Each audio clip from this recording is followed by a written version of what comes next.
A ghostly train haunts a forgotten town, trapping souls in a never-ending loop.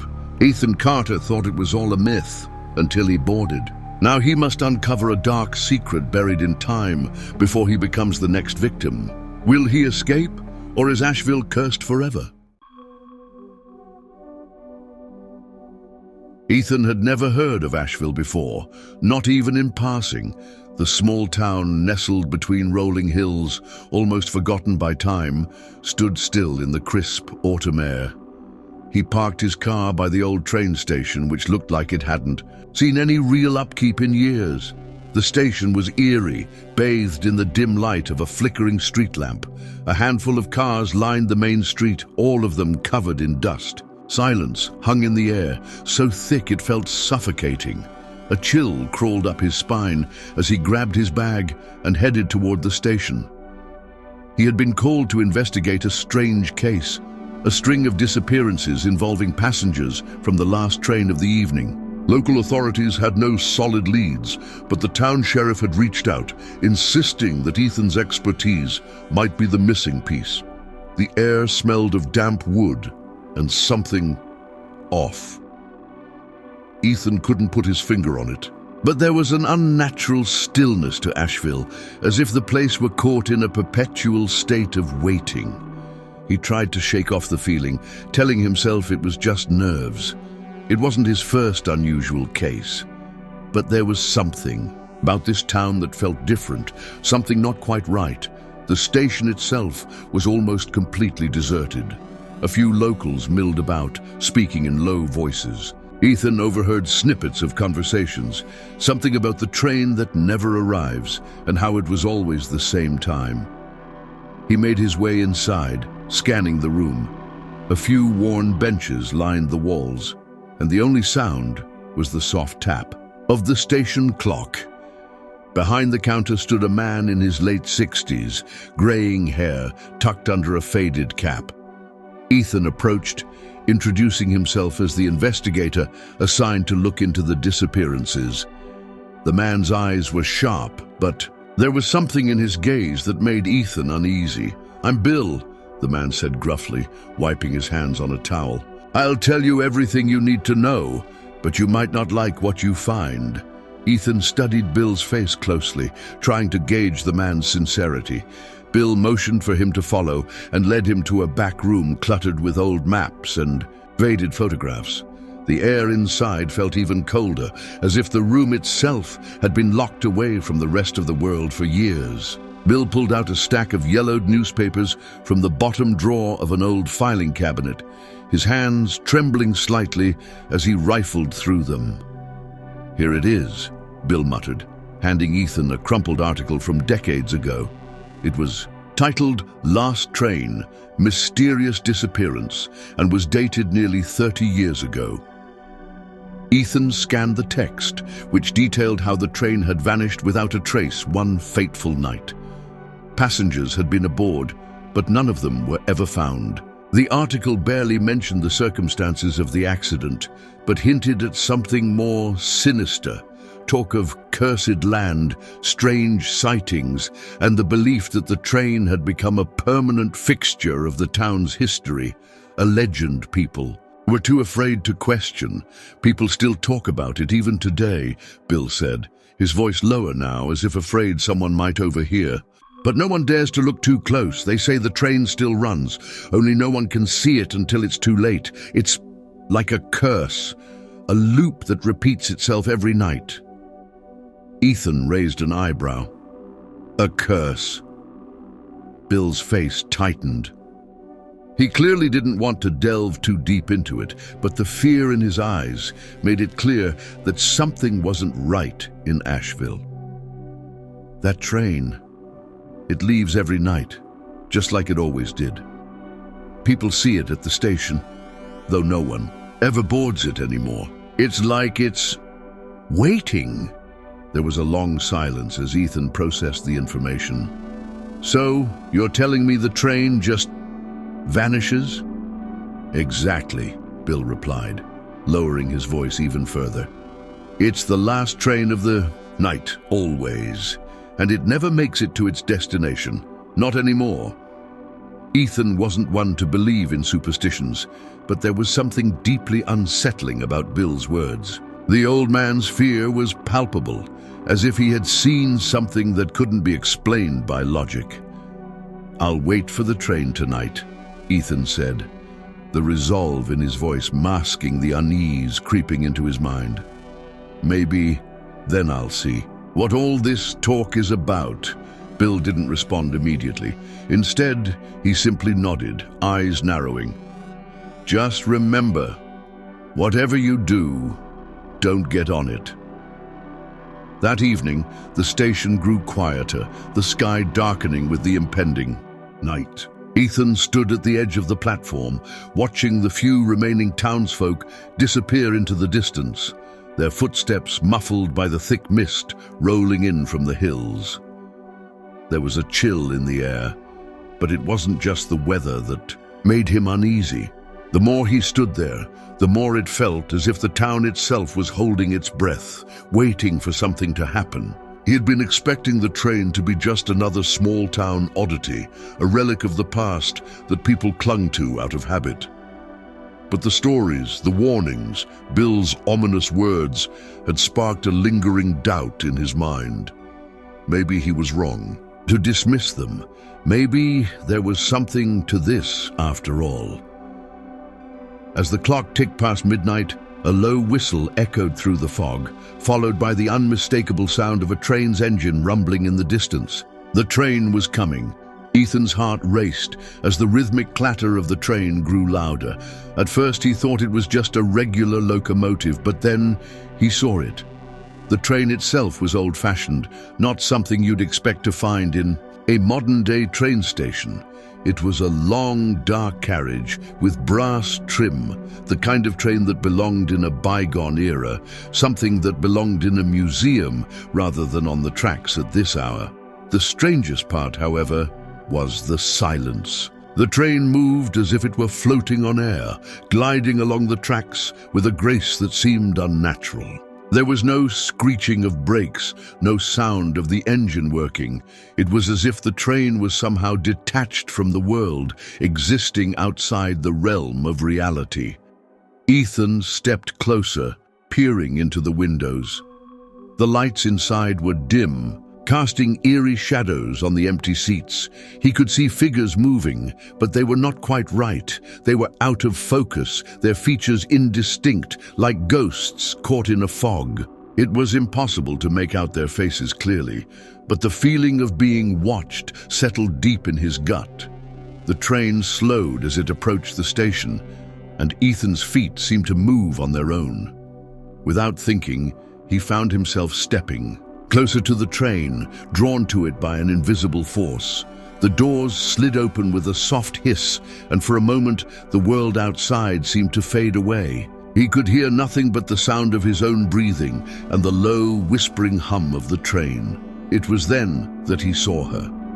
A woman standing at the far end of the train, her face pale, her eyes vacant. She was dressed in a vintage dress, the kind from the early 1900s. Her hair, dark and thick, hung loosely around her shoulders.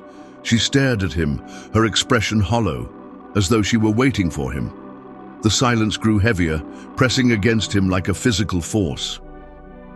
Before Ethan could move, the doors of the train snapped shut, and with a sudden jerk, the train began to move again, this time faster, vanishing into the fog as if it had never been there at all. His heart was pounding in his chest. He had seen it. He had seen something. But what? The night air felt colder now, the fog thicker, as if the train had left something behind, something that would not be easily forgotten. Ethan stood frozen, trying to process what he had just witnessed. His instincts told him to leave, but something told him he needed to find out more before whatever had happened that night swallowed him whole, just like it had with the others. Ethan stood on the platform, his mind racing.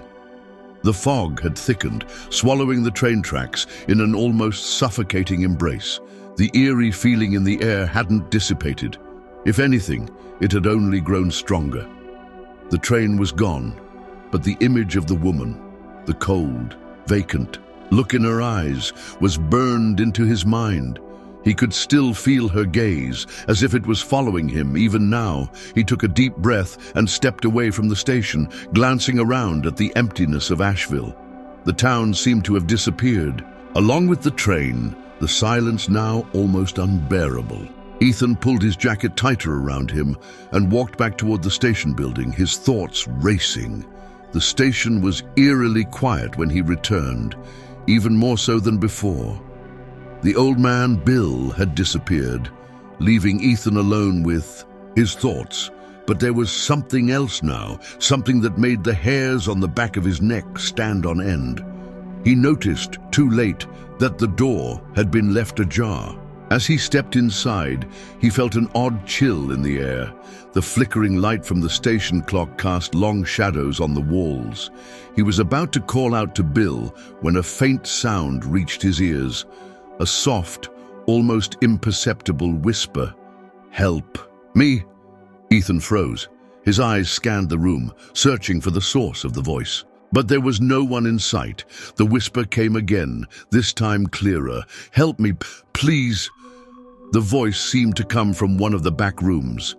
With his heart pounding, Ethan moved toward the sound, his footsteps echoing in the empty space. The closer he got, the more distinct the whispers became, until they weren't just one voice, but many.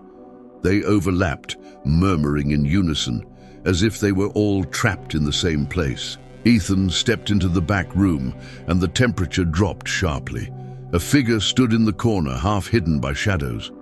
At first, he thought it was a trick of the light, but as he blinked, the figure became clearer. It was a man, pale and gaunt, dressed in old-fashioned clothing. His eyes were wide and empty, and his mouth moved, but no sound came out. Ethan's breath caught in his throat. He stepped forward, but the man didn't react. He didn't seem to notice Ethan at all, as if he were locked in a memory, a loop of some kind. The figure raised his hand slowly, as if reaching for something just out of reach, then lowered it again with a despairing sigh. Suddenly, a second figure appeared, a woman this time, standing in the doorway. She too had that hollow look in her eyes, her lips parted as though she wanted to speak but couldn't. Behind her, more figures began to emerge from the shadows, some standing still, others moving slowly in erratic, unnatural ways. Ethan felt a wave of cold wash over him. He could barely breathe as the figures shifted around him, their eyes, empty and pleading, locked onto him. "Help us," one of them whispered, barely audible. Ethan's heart raced as he backed away slowly, the weight of their silent gaze pressing down on him like an invisible force. He turned toward the door, desperate to escape, but before he could reach it, the figures closed in on him. Their whispers grew louder, their voices blending together in a maddening cacophony of fear and pain. Just as Ethan thought he might be overwhelmed, the door slammed shut behind him, cutting off the sound. The figures stopped moving. The whispers ceased. The room fell into an oppressive silence. He was alone again.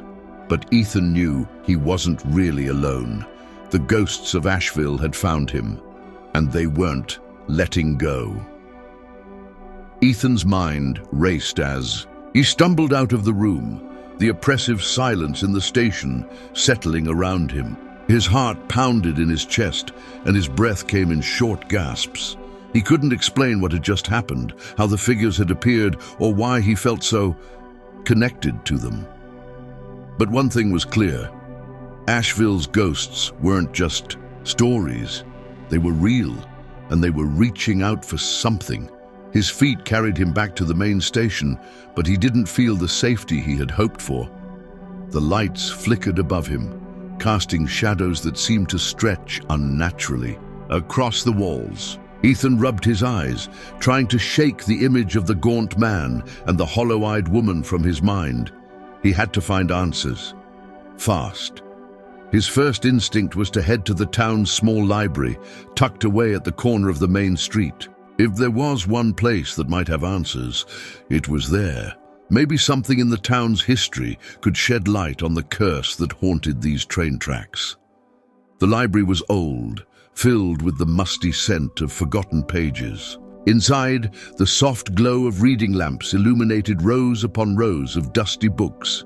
Ethan walked past the shelves, searching for anything that might explain what he had just witnessed.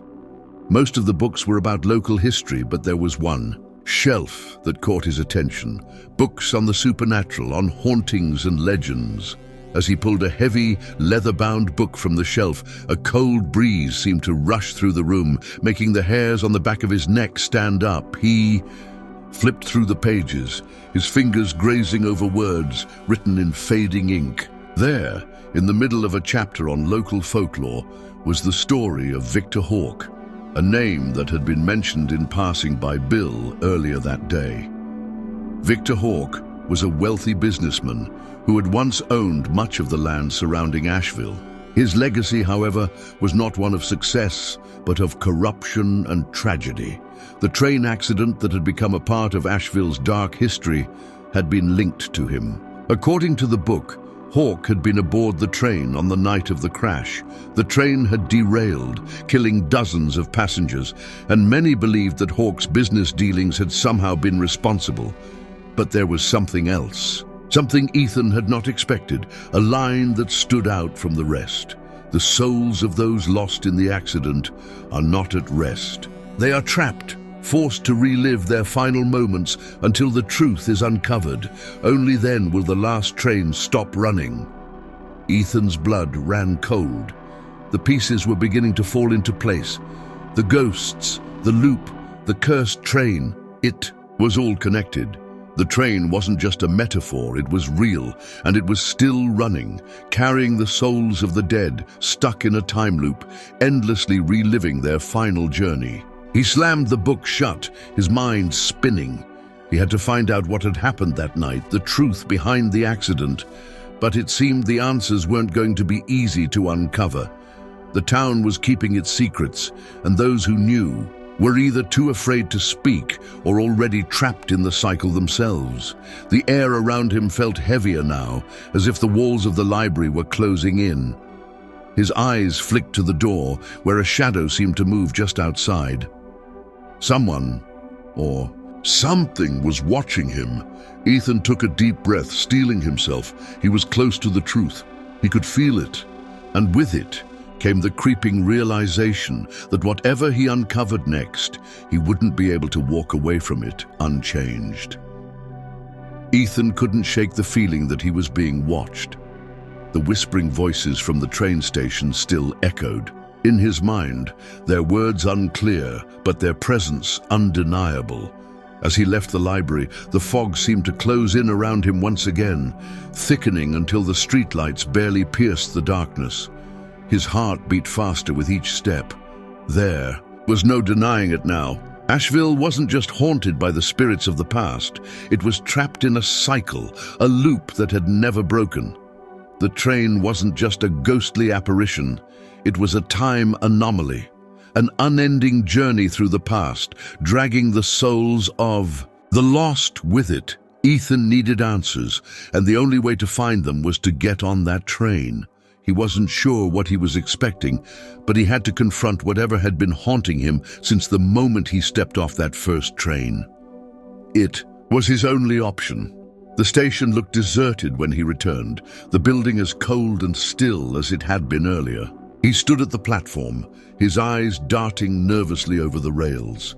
For the first time since he had arrived in Ashville, the town seemed alive with an unsettling energy.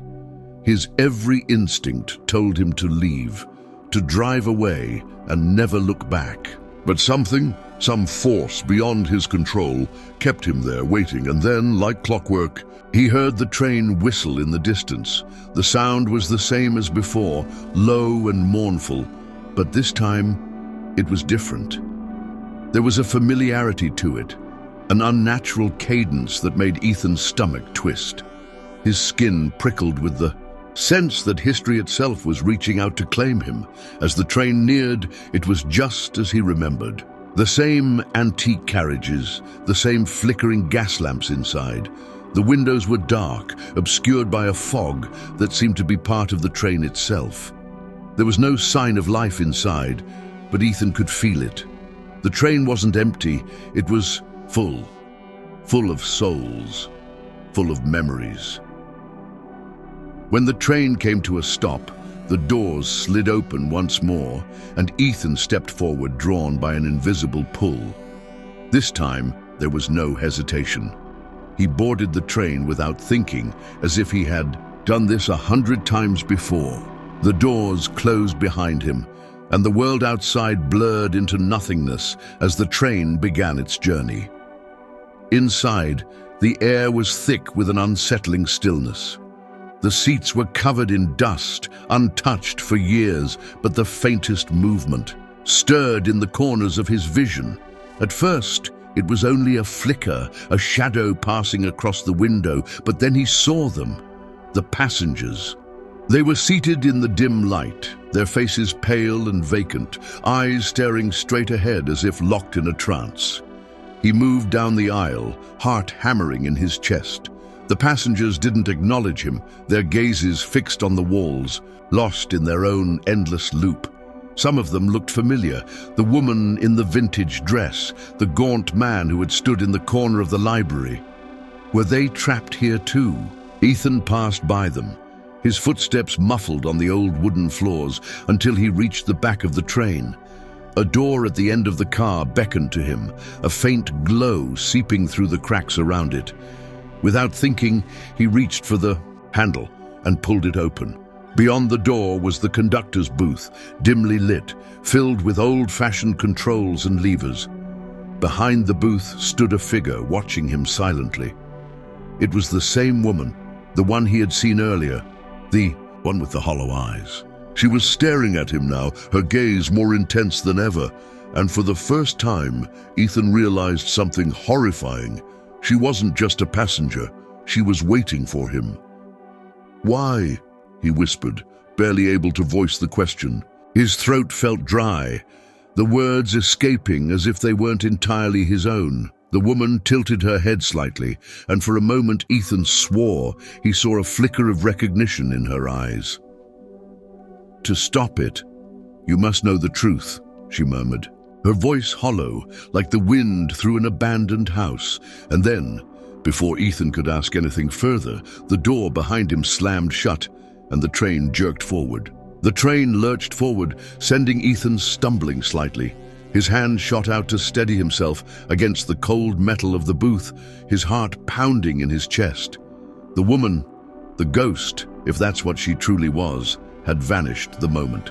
The door slammed shut, but her words hung in the air, echoing in his mind. "To stop it, you must know the truth." Ethan's breath quickened as the train picked up speed. The atmosphere inside the car felt suffocating, as though the very air was thick with the weight of years, decades even, of lost souls trapped in this endless loop. The faint glow from the conductor's booth flickered, casting long, twisting shadows along the walls. As the train rumbled on, Ethan's gaze moved across the worn seats, the silent passengers, ghostly figures, their eyes vacant, locked in some eternal state of waiting. It was the woman who had caught his attention, though. Her words felt like a key, and Ethan was determined to find the lock. He had to understand why Ashville was cursed, why this train kept running. He turned back toward the back of the train, where the dim glow of the door beckoned once again. With each step, the world outside seemed to fade away, replaced by the shadowed interior of the train. The figures around him remained motionless, their faces a blur of sorrow and longing. It was as if they weren't even aware of his presence anymore. When he reached the door, he hesitated. This place, the train, felt like it existed outside of time. It was almost like a realm between worlds, where the past and present were tangled together in an unholy knot. Ethan knew that whatever happened next, he wouldn't be the same. This was no longer just about investigating a missing train. It was about unraveling something far deeper, something that went to the very heart of Ashville itself. The door opened with a slow, creaking groan, revealing a narrow hallway lined with more closed doors. At the very end of the hall was another door, larger than the others, A faint light shone from beneath it, and Ethan's instinct screamed at him to turn back. But he couldn't. Not now. He had to know what was behind that door, even if it meant confronting the darkness that had taken root in Ashville. Taking a deep breath, he moved down the hall, each step making the air feel heavier. His hand hovered over the doorknob, fingers cold as ice. With a sharp twist, he pushed the door open. What he saw made him gasp. The room beyond was unlike anything he had expected. It was a small, dimly lit office, but what struck him the most was the large, cracked mirror that covered one entire wall. The reflection in the mirror wasn't just of the room, it was of the train station, Ashville, as it had been many years ago. The faces in the mirror, familiar faces, were filled with panic. Ethan's eyes widened as he realized the truth. The people in the mirror were not just reflections. They were trapped in a moment in time, unable to escape, locked in the last moments of their lives. There, standing in front of the mirror, was Victor Hawk, the same man from the old newspaper clippings. He looked just as the townsfolk had described. Him, handsome, wealthy, but with eyes that spoke of something darker, something twisted. His lips moved, but no sound escaped. The reflection of the woman, the one he had seen on the train, stood next to him, her hand outstretched toward him, as if she were reaching for something just beyond her grasp. A sense of dread washed over Ethan as he watched the scene unfold before him. He couldn't move, couldn't tear his eyes away from the mirror. It was a scene from the past, and it was playing out once more. Victor Hawk, the wealthy businessman, had made a deal that would cost countless lives, a deal that had bound Ashville to this curse. In the reflection, the train, the same one that had vanished all those years ago, appeared. Its engines hummed and the doors slid open. Ethan realized in that moment that this was no mere accident. The train was part of something far more sinister. It was the embodiment of Victor Hawk's dark legacy. As the train pulled into the station in the mirror, Ethan saw the townsfolk boarding. There was no escape, no way to stop it. The train was coming for everyone. Then, the woman in the mirror turned toward him, her eyes filled with desperation, her lips moving in a silent plea. Ethan leaned forward, his heart in his throat. "Help us," she mouthed, and in that moment Ethan knew what he had to do. Ethan stood frozen in front of the mirror, his mind reeling. The truth had hit him like a physical blow. The train wasn't just a piece of machinery. It was a manifestation of the curse Victor Hawk had placed upon Ashville. The people trapped in the mirror were not just spirits. They were echoes of a time that could never move forward. The train carried them on, an endless journey, stuck in a loop, forever reliving the night of the crash. He looked back at the mirror, his stomach churning. The woman's eyes were fixed on him, pleading for help. Her face was more familiar now. He recognized the desperation there. She wasn't just one of the lost souls. She was someone important, someone who had been part of this tragedy from the very beginning. Victor Hawk stood beside her, his expression unreadable. He seemed to be watching Ethan through the glass, as if waiting for something to happen. But what? What was the next step? In this twisted game, Ethan's breath came in shallow gasps as he tried to process everything. The train, the curse, the endless loop. It was all a manifestation of a deeper, darker truth. The train was carrying the souls of the innocent, but it was also the embodiment of Victor Hawk's greed. The businessman had made a deal that had doomed the town and its people, trapping them in a cycle of death and rebirth. But what had he done? Was he the cause of the crash? Or had he merely profited from the tragedy? Whatever it was, the truth needed to be uncovered before the town could ever be freed.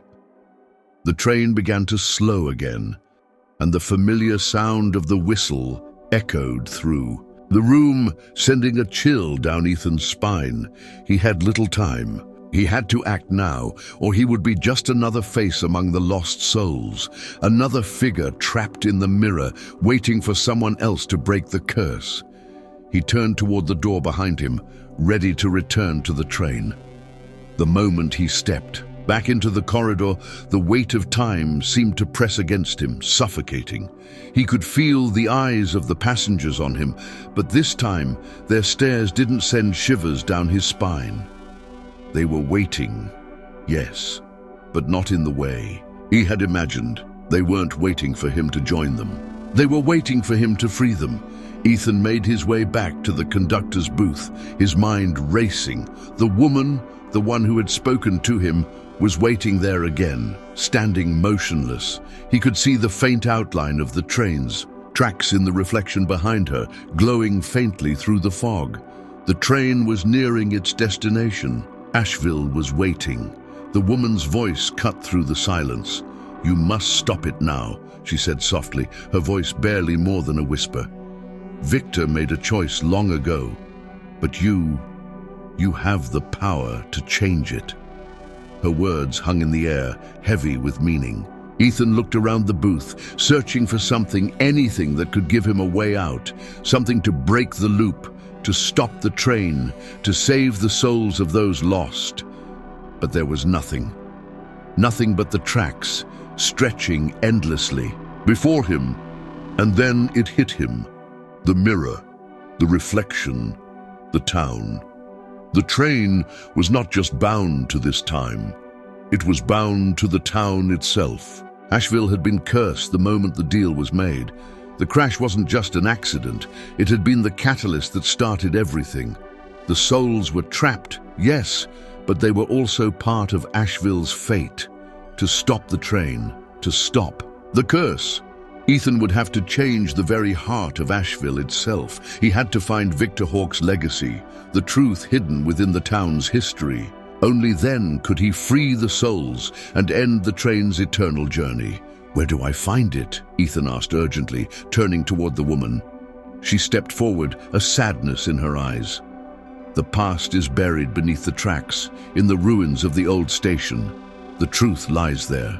It always has." And with that, she vanished, leaving Ethan alone in the conductor's booth. The train slowed to an almost imperceptible crawl as it passed through the misty night, the sound of the wheels against the tracks, a soft, mournful rhythm.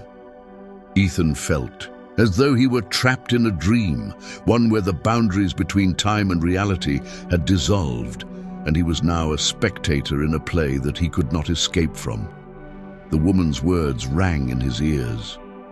"The past is buried beneath the tracks, in the ruins of the old station." He turned and looked out the small window of the conductor's booth, his gaze falling on the outline of Ashville in the distance.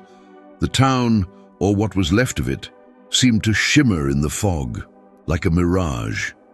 It was a place stuck in time, forever, unchanged, forever haunted. Ethan knew what he had to do. The truth, the key to stopping the loop, was hidden under the town itself. Beneath the very ground the train ran on. There had to be something there, something from the original station, the one that had existed before the crash. But where exactly? The train was moving slower now, and Ethan could feel a growing tension in the air. The same cold, suffocating atmosphere that had pervaded the station was present here too, but there was something else, a feeling of impending doom. He glanced at the passengers again, their faces blank, their eyes locked in a trance-like state. They were waiting for the same thing that Ethan was now waiting for, the end. Without wasting any more time, Ethan pushed the door open and stepped into the corridor. His boots clicked softly against the wooden floorboards, and the musty scent of the train hit him once again. His every instinct screamed for him to stop, but he kept moving. The woman's warning echoed in his mind. The truth lies beneath the tracks. The train was approaching the station now, and the fog seemed to intensify, enveloping everything. Ethan could see the outline of the station ahead, but it wasn't the modern-day station. This was older, its structure barely standing, the remnants of an ancient building, its once grand facade crumbling under the weight of time. As the train came to a stop, Ethan didn't hesitate. He jumped from the platform and made his way toward the ruins. The air was thick with decay, and every step seemed to sink deeper into the forgotten past.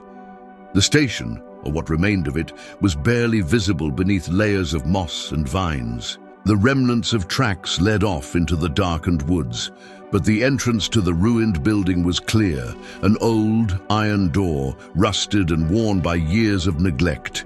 It seemed to beckon to him. He pushed the door open, the creak of metal against metal sending an unsettling chill through his body. The interior of the old station was shrouded in darkness, and the air inside was musty, heavy with the weight of time. But even in the darkness, Ethan could see the faint outline of something, a set of stairs leading down into the earth, as though they were beckoning him to follow. His heart thudded painfully in his chest, but he had no choice. He had come this far. The truth was down there, buried beneath the earth, just as the woman had said. He descended the stairs cautiously, his footsteps muffled by the thick dust.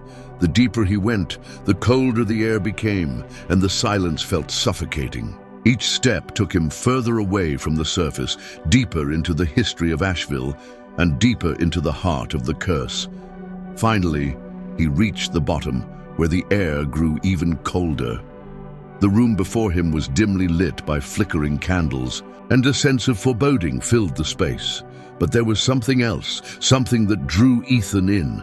At the far end of the room stood a large wooden chest. It was old, carved with strange symbols, and it seemed to hum with an eerie energy. Ethan walked toward the chest, his hands trembling. He had found it, the heart of the town's dark secret. He reached out, lifting the lid with a creak that echoed through the silence of the room. Inside, there was a tattered old journal, its pages yellowed with age, and next to it a stack of faded documents, records, names, and dates. As his fingers brushed the journal, a vision flashed before him. A man in a suit, Victor Hawke. The deal and the price. Ethan's hands shook as he held the journal, its weight pulling him into the shadows of the past. The air in the room grew colder, as though the very walls were closing in on him. His mind raced as he tried to piece together what he had just glimpsed. Victor Hawke, the deal, the price. He opened the journal slowly, the pages crackling with age. The writing inside was neat, but the ink had begun to fade. The words blurred in places, but as he scanned the entries, one passage stood out. The town must pay the price for its sins. The souls of the innocent will ensure my prosperity, and the train will carry them, forever bound to the tracks of a time. I will be the master of Ashville, and none shall escape the cycle I create. Ethan's breath caught in his throat. This was it. This was the dark deal that had cursed the town. Victor Hawke had not merely been responsible for the train crash, he had orchestrated it, used it as part of a twisted pact to secure his wealth and power. He had sacrificed the lives of the townspeople, binding their souls to the train and condemning them to repeat their final moments for eternity. The price had been their lives, and the cost had been Ashville itself. But there was more. Ethan flipped to the next page, and his eyes widened as he read the next entry. The truth will come when the last soul is awakened. The train will only stop when the cycle is broken, and the one who dares to uncover the truth will become the final piece. A chill swept over him as the meaning of the words sank in. The train, the souls. It wasn't just the passengers that were trapped. Ethan, too, was part of the curse. He had been drawn here for a reason. The woman on the train, the passengers, the visions, they were all pieces of the puzzle. And now it seemed he was the final piece, the one who would either break the cycle or become trapped in it forever. The room around him seemed to pulse with an ominous energy. The shadows in the corners of the room shifted, as if alive, and for a moment Ethan thought he saw figures standing just out of the corner of his vision, ghostly silhouettes, watching him, waiting. He pushed the journal aside and reached for the stack of documents beside it. His fingers trembled as he rifled through the papers.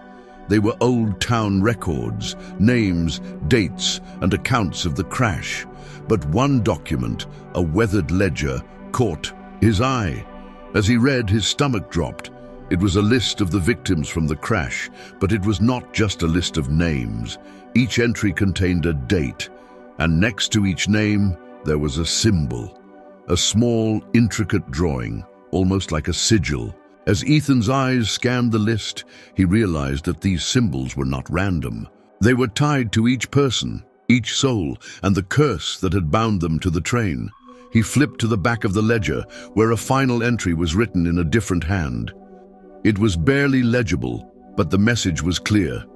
The train will stop when the last name is crossed out, and the final name is yours. Ethan's blood ran cold. The last name, the one that would break the cycle, was his own. It all made sense now. The reason he had been brought here, the reason he had felt the pull of Ashville, he was not just an observer. He was part of the curse, and he had been chosen to be the one to either free the town or condemn it to its fate. He closed his eyes, feeling the weight of the decision pressing down on him. The train would stop. The souls could be freed. But in order to do that, Ethan would have to make the ultimate sacrifice. He had to choose, and there was no turning back.